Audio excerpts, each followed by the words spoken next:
Hello, welcome to the University of South Carolina's Genetic Counseling Program. My name is Caitlin Cometro, and I am one of the first year students here. And let me just be the first to say congrats on making it to the interview stage, and we are so excited to meet you.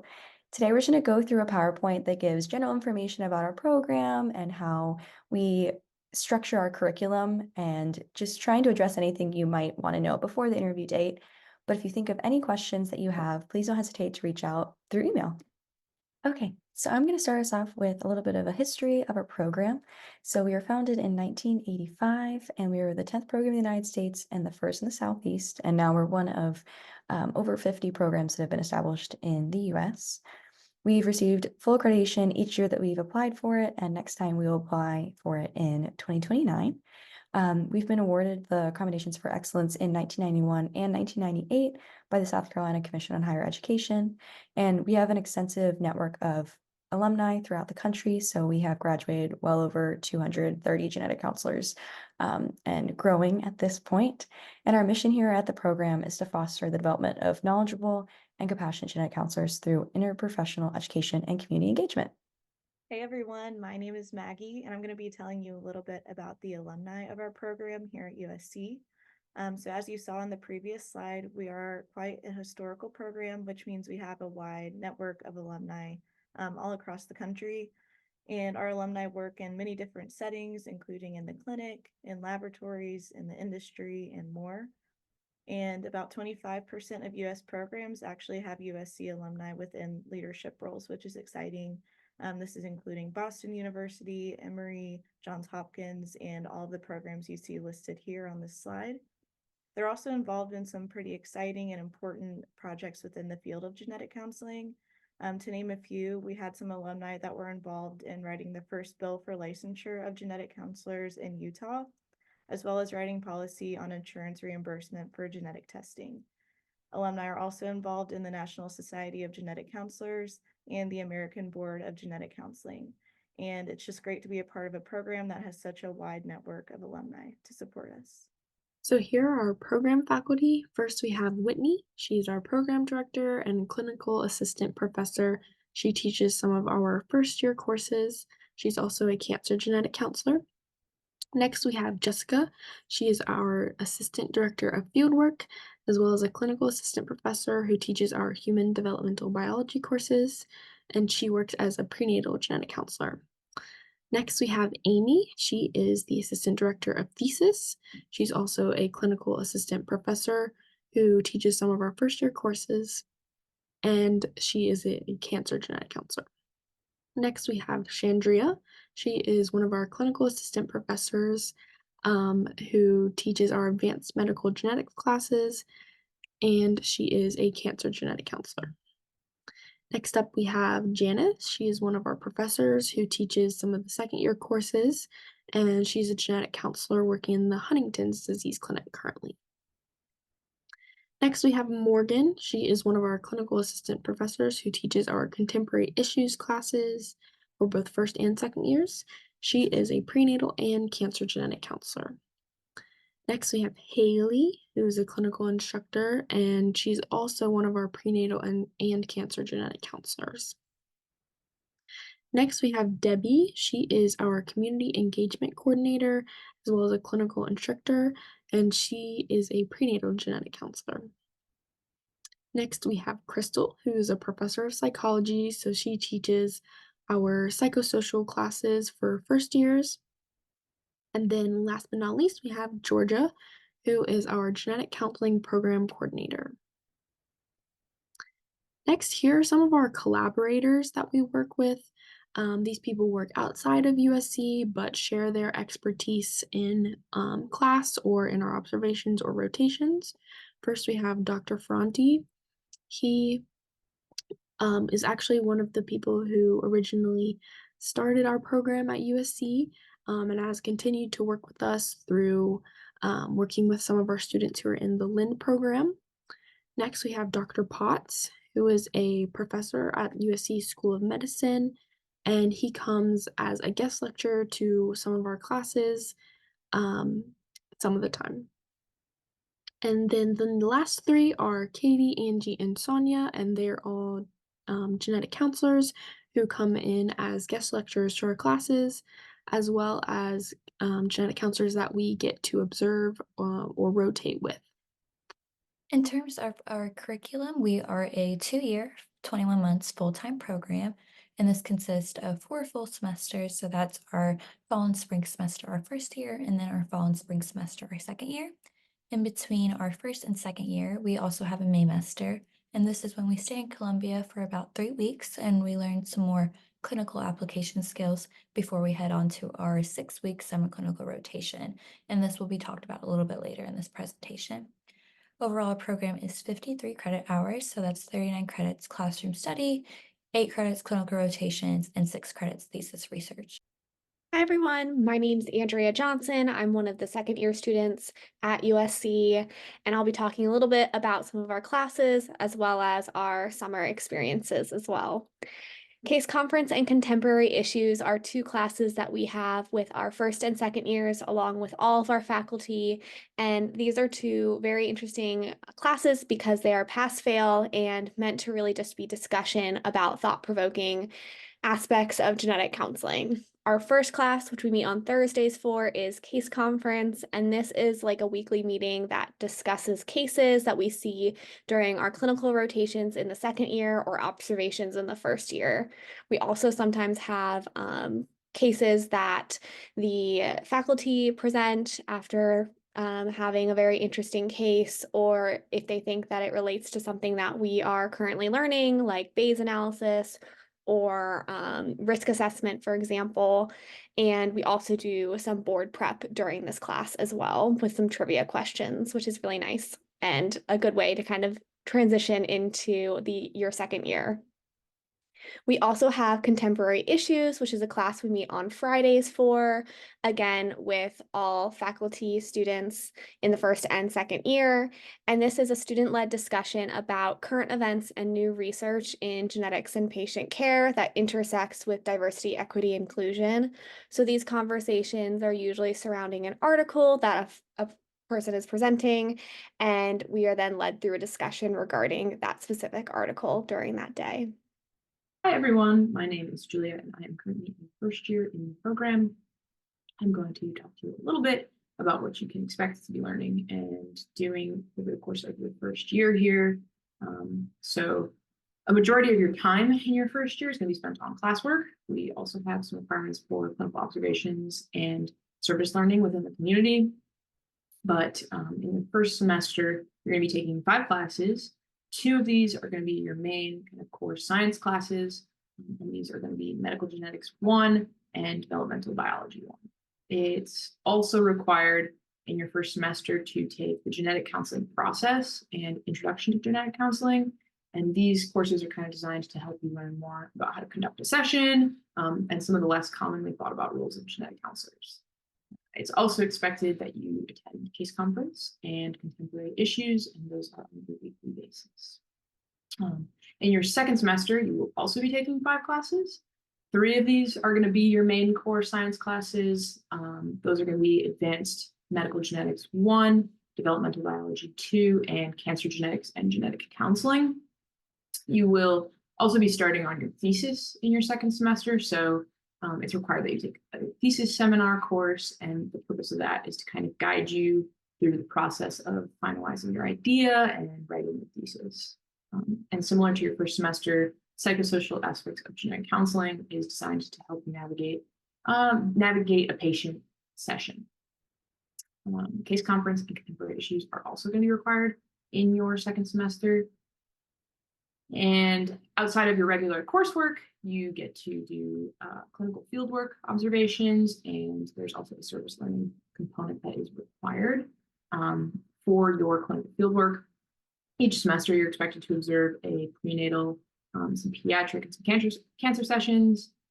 Observations are all going to be within Columbia, and most of them take place in 2 Medical Park, actually, which is the same building that we attend classes. And then for the service learning component of our curriculum, we have several opportunities throughout the year to kind of get involved in the community and either learn more about people's experiences with living with genetic conditions, or just generally we volunteer several times to kind of help people navigate the healthcare system, that kind of thing. But I will pass it on to Audrey to kind of talk to you a little bit more about that service learning component of our curriculum. Hi everyone, my name is Audrey. I'm a first year student here at USCGCP Counseling. I'll be going over the service learning and community engagement. So every month we have one of us that's assigned to kind of find a service opportunity or volunteer event for all of us to participate and engage in. Typically, they're going to be for things that are related to genetic counseling and for us to advocate about what we do. So going from the top left to right images, we have a Pause for Ellie 5K. It's like a race and walk situation. There you can see Cassidy and Caitlin, who actually ran the race. And basically this event is to just raise money for a girl to get a service dog. In the middle here, we had the Team Hope Huntington's Walk. That's just to raise awareness for Huntington's. And that was a really fun Saturday. We all came out there and had like a field day, basically. It was a great time for all of us and to get some sun in. The top right was a breast cancer walk. And you can see there on the top right in that image is our program director, Whitney. She's fabulous. We love her so much. Bottom left here, we have our hydrocephalus walk. That's actually hosted at 2Med, and that takes place, I think it's September, so pretty early on in the fall semester. The last two images here are the Harvest Hope Food Bank, and the other one was a gala at the actual hospital at Prisma. And those were towards the end of the semester, and those were a great time. I know a lot of the girls loved going to the gala and volunteering there, and it was like a black tie event. Just lots of fun.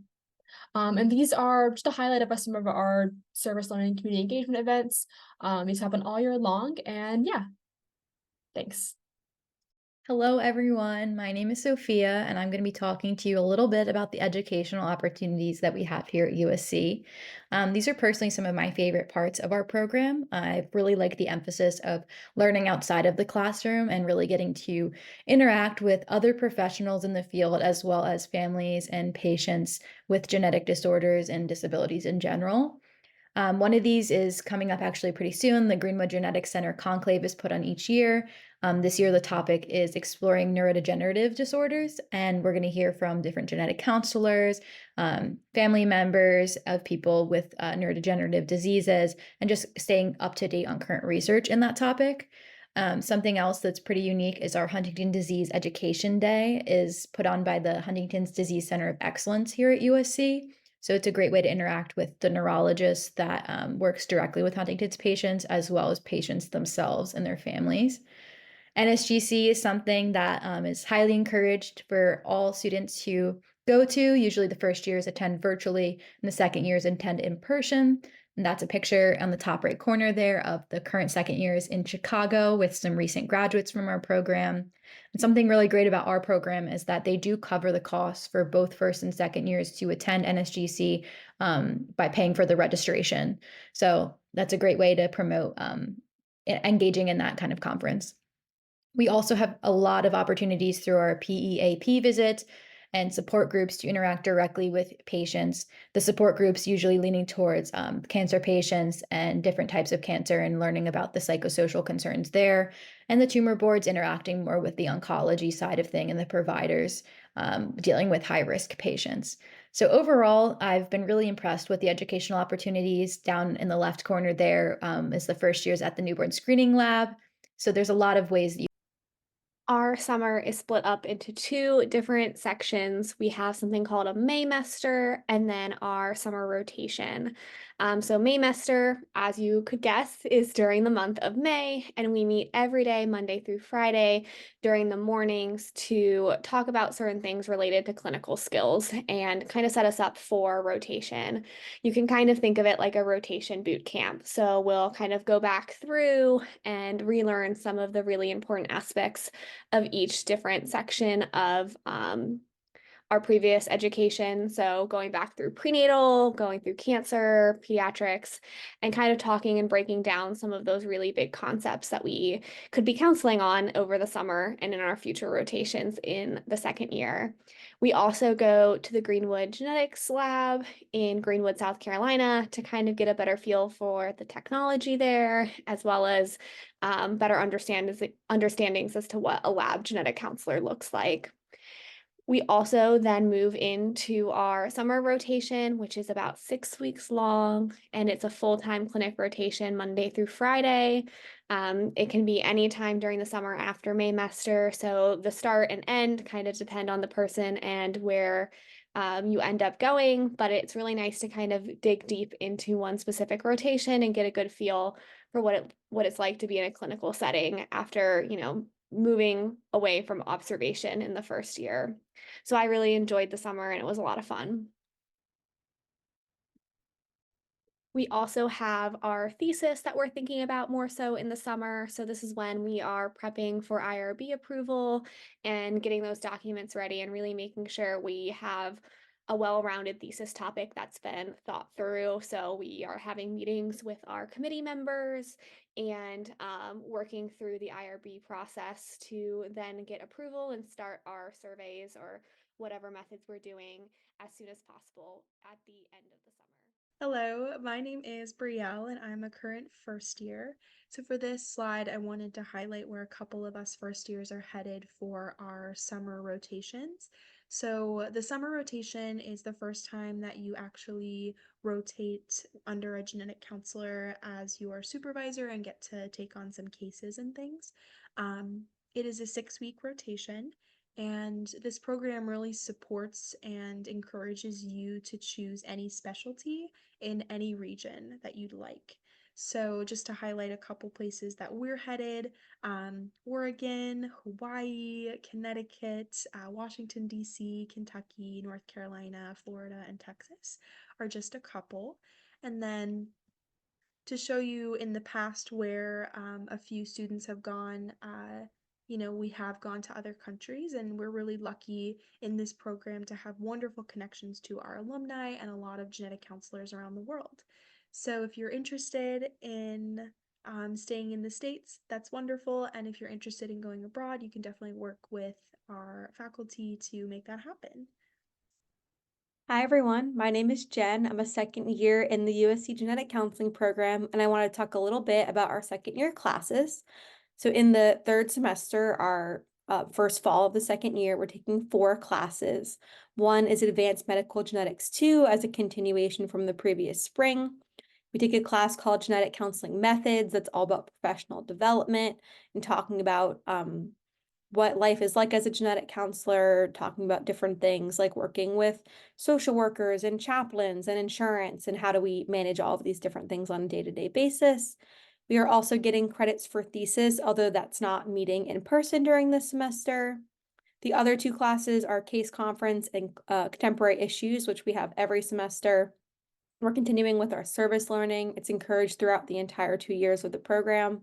And we're doing our first 2 rotations. And I'll talk more about rotations on the next slide. Then in our final semester, we are also taking 4 classes, which includes the case conference and contemporary issues. And then we take a class in ethics. So it's a real deep dive into different ethical issues that genetic counselors face. And Janice, who is teaching the class, really likes to keep it current and up to date with new and emerging issues. So we're really excited for that. And our last class is thesis, which we do meet pretty regularly during our second semester, just trying to get everything ready to finish our thesis by the end of the year. And then once again, we continue with our service learning and our community engagement. And then we do our final 2 rotations. So over the course of the 2 years, you're doing 5 rotations, 1 over the summer, 2 in the fall, 2 in the spring, plus a mini rotation. And then looking at our rotation sites, we're all over the states of North and South Carolina, as well as sometimes people can be in Augusta, so even in Georgia as well. Most of the rotation sites are about an hour and a half from Columbia. So when we're on rotation from Monday to Wednesday, it's pretty common to stay in that location, for example, in a hotel or an Airbnb. And Jessica, who sets up our rotations, does a good job of taking preferences into account if you know someone in one of those areas that you can stay with. And if you don't know anyone like me, she'll try to match you up with a classmate to go with, and then you can split the cost of a hotel, which is really helpful. You do also get 1 rotation in Columbia that you wouldn't have to travel for. And this year we've added a couple of remote rotations through LabCorp. Based in Spartanburg and Miami, but these can be done completely remotely. And that was a really great experience to get to learn more about telehealth and telephone counseling and video counseling. The farthest away rotation is in Asheville, which you can see up here in this corner, and that's an optional rotation since it is farther away than the others. It's up to students if, they're really excited to be at Fullerton since they're a general clinic that sees every specialty. If they have an interest in Asheville or know someone there, that kind of thing, that can be specially requested. And it's really been a great experience to get to see different states, different hospital systems, how people work differently in these different areas. So I've liked that aspect of the program a lot. And the program does provide a stipend in both the fall and the spring to help cover some of those travel and hotel costs. So thesis is something that we work mostly on in our second year with the writing and distribution of the survey. We usually typically get IRB approval during the summer and then publish our survey or start doing our methodology in the end of the summer, early fall, and finish that data collection as soon as possible in the fall semester of our second year so that we can spend majority of our last semester as students really working on the writing portion of the thesis since that's the biggest piece of it. You can see here some of our thesis research that we're working on currently. Mine is on the transition to adult health services for patients with Williams syndrome and their caregivers and talking through their experiences with adult healthcare providers. Others include discussions on pre-implantation genetic testing for sickle cell, perceptions on Alzheimer's actionability among people who use direct-to-consumer genetic testing, cancer screening for patients with intellectual disability, perspectives on the psychosocial concerns for caregivers for children with retinoblastoma, and autistic adults' perspectives on genetic testing in prenatal and cancer settings, as well as other things focused on the experience of being involved in a perinatal case conference and the utility of early intervention systems in pediatric genetics and the referral process there, as well as assessing OBGYN's residents' knowledge and attitudes towards carrier screening. So here's a bit of information about our daily lives. So most days of the week we do have class. We'll be studying a lot, and we'll have our fieldwork hours where we'll actually go to the clinic and shadow other genetic counselors. But when we're not doing that, we do have lives outside of school. We have a lot of time where we hang out together on the weekends or in the evenings. A lot of times we'll make sure we eat dinners together, at least once a week or hang out. Over here on the top left, you can see a charcuterie night we had together at our at Caitlin and Sophia's house. In the middle here, you can see where we had it's really like Cass taking a selfie of us all. We had a jewelry making night at Brielle's house. It was a shrinky dink jewelry that we had to bake, and that was a lot of fun. Other times we'll have like meals out together.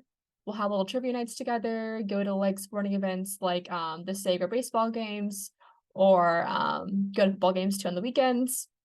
Campus itself has a lot of events too. I know Cassie and I went to Cockstock, which was a concert on campus.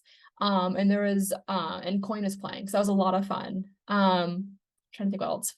Oh yeah, the day trips to Charleston and stuff like that too. And a few of us had done it before. It's a lot of fun. And yeah, so actually we also go study together as well. The top right here is an image of Enda Coffee Shop, and that's where a lot of us had to go and hang out and study together. And the image on the top left here, the selfie again, that was, I think, our last day of classes, and we all met up and had breakfast together for the winter break, and that was a lot of fun too. So yeah, we definitely are working a lot and have classes a lot too, but there's plenty of time to hang out and have fun in Columbia and explore things. So next, I'll be going over a bit of where we live. So as you can see, we all live in the Columbia area. A few of us live across the river in West Columbia, including some of the second years, and I have both of those locations kind of pointed on the map in red. Most of us do live across the river or on this side of the river in the Columbia actual area. I think about 4 of us live in the downtown area, and the rest of us live other areas are dispersed out. But we all live, like, I would say, within a 10-minute drive from one another. And I think like 4 of us live together, and then the rest of us live individually. But we all have plenty of time to hang out together and meet up and stuff like that. And then most ever in Columbia, you find about a 10 to 15 minute drive, so to the Target, Trader Joe's, to class. Everything is like a 10 to 15 minute drive. From like the downtown Columbia area, though, where the 2 dots are, That's about a 10-minute drive, or even less than 10-minute drive from 2Med, where the Star is. And 2Med is where we have all of our classes, where we shadow genetic counselors, and have meetings and stuff like that. But yeah, so we all love the Columbia area. There's definitely certain areas we like to live and hang out in, and we'll definitely loop you guys in on where those places are. And I think even the School of Medicine themselves has a survey every year, and they release the survey results at the end of the spring semester. A bunch of housing options where people currently live with the ratings and everything, and like the information you need to know. So that'll definitely be looped to you guys as well. So there are a lot of things to do in Columbia, and starting off, the top left picture is a picture of Williams-Brice Stadium, which is where our football team plays. And our cohort actually got to go to a football game last semester, and it was so much fun. So we would definitely recommend that. To the right of that picture is a mural that says 5 Points, which is a part of Columbia that has a bunch of cute shops, restaurants, murals, and it's just really fun to walk around.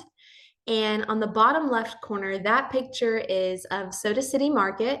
So every Saturday in Columbia, there is a huge farmers market that is held on Main Street, which is sort of the hub of Columbia. And there's a bunch of local vendors selling food, crafts, gifts. There's musicians. It's really fun and it happens every Saturday. That's another thing that we would definitely recommend. And Columbia is also the capital of South Carolina. So this is where the State House is, which is the picture in to the right side that has the sunset. There's also the Vista, which is a part of Columbia, which is the picture in the middle bottom row. And that is more of a nightlife. There's bars, live music, things like that. And also, South Carolina has a lot of trails that you can go walking and hiking on. One of them is Palmetto Trail, which is the top right picture. And this trail actually goes all throughout South Carolina and into North Carolina as well. And it's just really pretty to walk along. And also in Columbia, we have two parks that we would really recommend going to walk or run on, which is Riverfront Park and River Walk, which is along the river here in Columbia. And some other fun things just to mention is the state fair comes to Columbia once a year in the fall, which is the picture on the bottom right. Definitely a lot of fun. We also have activities to do on the river, such as tubing down the river. And a lot of cute coffee shops are here in Columbia as well. So there's a lot to do and a lot to explore. So when you are ready to rank all of the different programs, you will see 5 different tracks available for the University of South Carolina. We have the regular tuition track. We also have our Disability Resources Assistantship, which one person will be selected for. We also have the Land Fellowship track, which has 3 openings, the Preparing Future Faculty Assistantship, and the Cultural and Social Resiliency Award, each of which has also 1 available slot. Each of these tracks will be discussed in the next couple of slides, but I do want to point out that you can rank whichever tracks you want in whatever order you want. So if you decide you want to rank all 5 tracks, you are free to do that.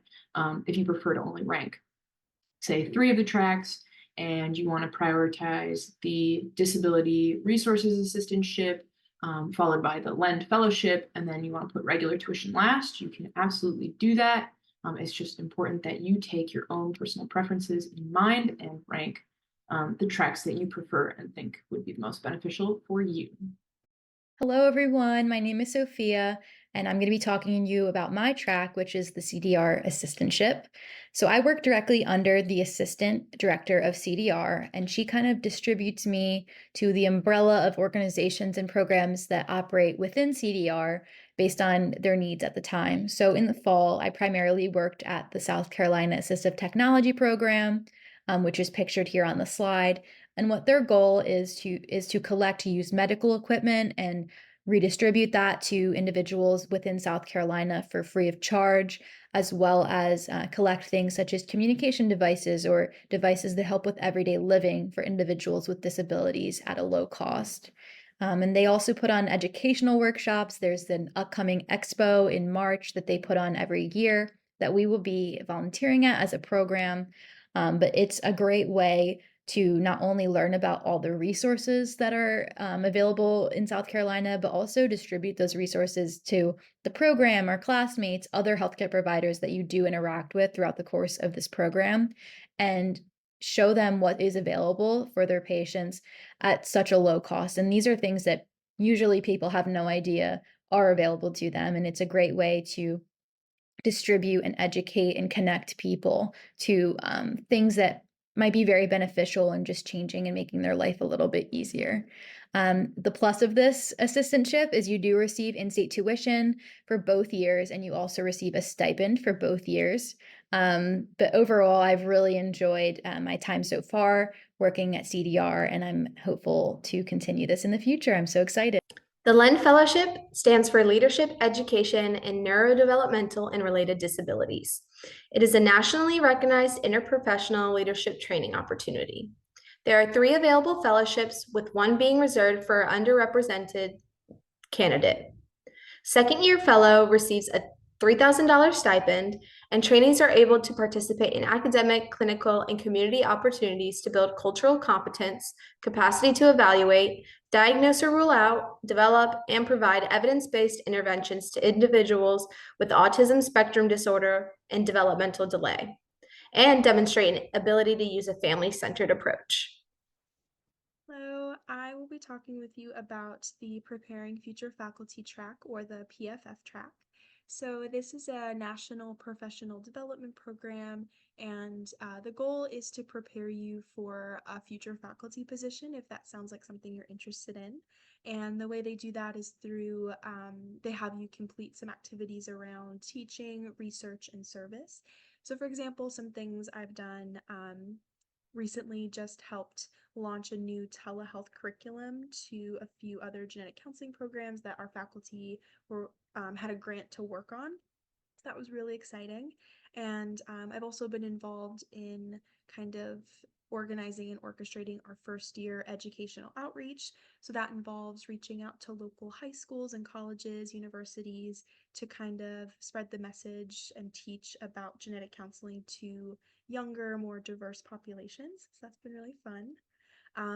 What's really exciting about this track is that a lot of the requirements that they have for you are met through our program requirements as well. So that's really nice. And once you finish all the requirements, you will receive a certificate for graduation.